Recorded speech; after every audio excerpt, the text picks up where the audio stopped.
Oh my goodness. Did you guys watch day 25 of Karen Read Retrial? Yesterday. That was yesterday. I feel like everybody's watching it. It is crazy to see how the defense attorneys, they're expecting for all of us to be okay with them being aggressive and theatrical and dramatic. But when a witness, such as Officer Dever, shows up and she says, "Can you pronounce my name correctly? My name is Dever." Or you don't remember my name, so I don't remember what you're asking me. Everybody goes, "Oh, something's wrong. She's part of the corruption. She's part of the whole corruption." Crazy. I think that I would want people to say my name correctly, or at least try to say my name correctly. And if I'm looking at it from an acting perspective, which is how I'm looking at it, and this was a scene between two characters, if AJ, Alan Jackson, comes at me in the aggressive way that he does, you would want the other character, in this case, Officer Dever, to respond spontaneously, to take the power away from Ellen Jackson. And that's what she did. And everybody's going crazy. Why would she do that? Is she part of the blue wall silence of the police officers in Canton or Boston, Massachusetts? Something's really wrong here. But when it comes to the facts, everybody wants nothing to do with it. I thought she held her own. I thought she was amazing. Memory changes. Memory changes. It can change. If you ask me what I did 2 weeks ago, I would not remember, especially if I were to recall a specific moment.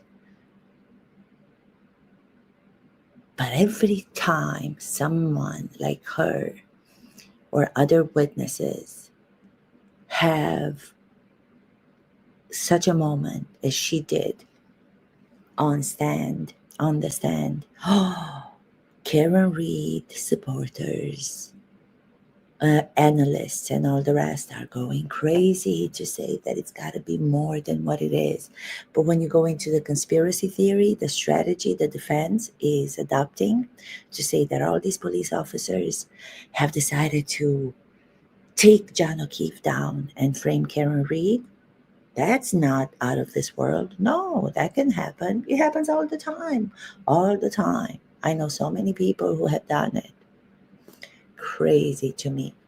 And then the texts that were read out by Hank Brennan, the texts that were written on the personal chat by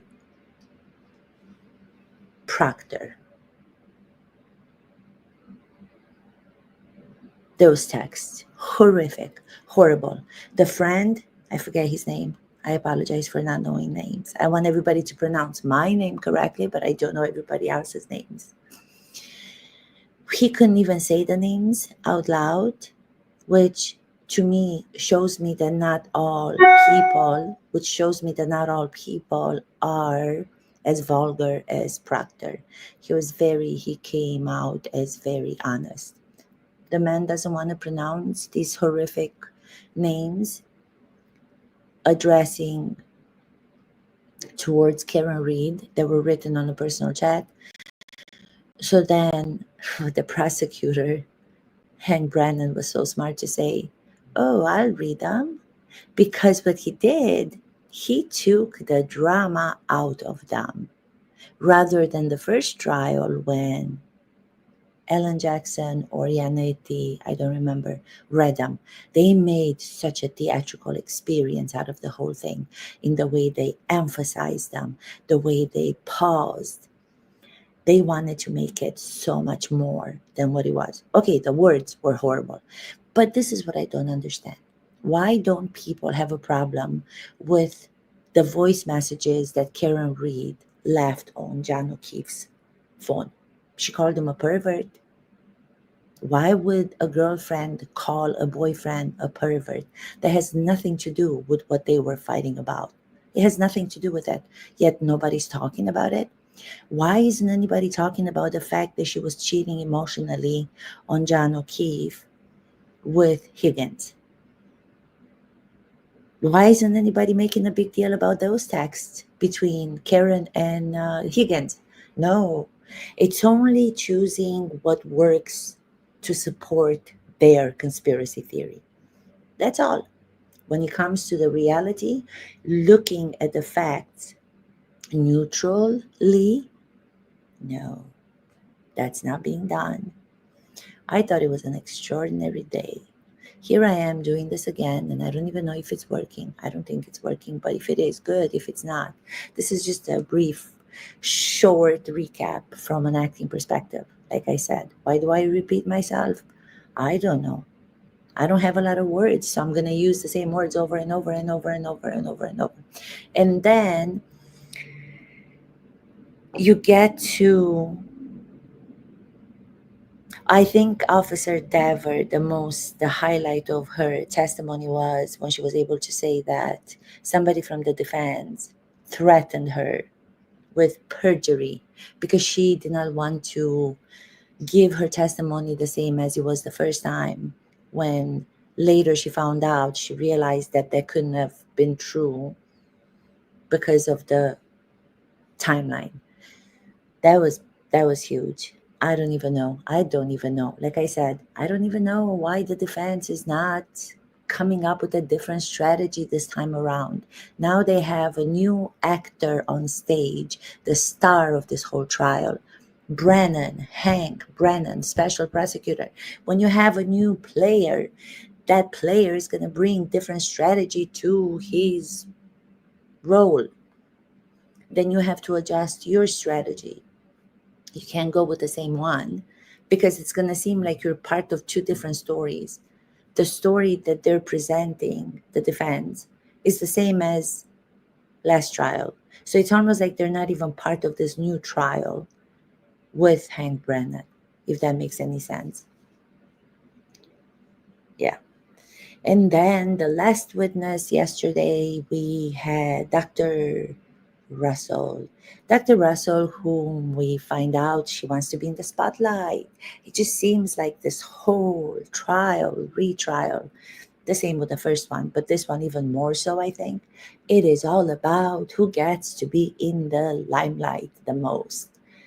It started with Karen Read being the principal role in this reality. Then it was Alan Jackson. Then it was Yannetti. Then in this trial is Alessi. Then came Hank Brennan. Hello, everybody. With a new storyline based on facts. But this time around, in comparison to the first one, he's so much more particular and specific to how he's presenting it that there will be no reasonable doubt. And I hope the jurors are smarter than Alan Jackson and he's arrogant. Why couldn't he remember Officer Dever's name? If somebody doesn't remember my name, what would I think about that? Could I be a little bit arrogant? I'm too small. I'm just a mere acting teacher who doesn't deserve to have her name pronounced correctly. I don't know. That's what I would think if I were a character and I were in the same circumstance. What do you think it means? Dr. Marie Russell, she wants the spotlight. She's been in retirement, found out about the case, called a friend of the defense's team of Alan Jackson, I believe, in Los Angeles, and she says, me, pick me, choose me. I know dog bites when I see them. I don't know dog bites between or dog scratches, but I know generally dog something. Dog, big dog. Was there a big dog in the house of Brian Albert? The same dog that was removed from the house and was given away to somebody else. Ooh, this is going to fit right in with our conspiracy theory. Right in. We're going to take it and we're going to mold that part of the story and we're going to make it fit no matter what it takes. Come on. Come on in, Dr. Russell. Let us talk to you. Let us talk to you, and you tell us how you are the only doctor with so many specialties in the world. I want to have her self confidence. I do. She doesn't know any other doctors. She doesn't know a lot of doctors who have two specialties in medicine, plus dog bite specialty. Unbelievable. Not credible. I'm watching it as an audience member, and I'm telling my husband if I were to go with him and he was next to me watching the show, and I would be saying to him at this point, what time is the intermission? Because I want to go home. I do not believe this character. Not credible. Bad acting.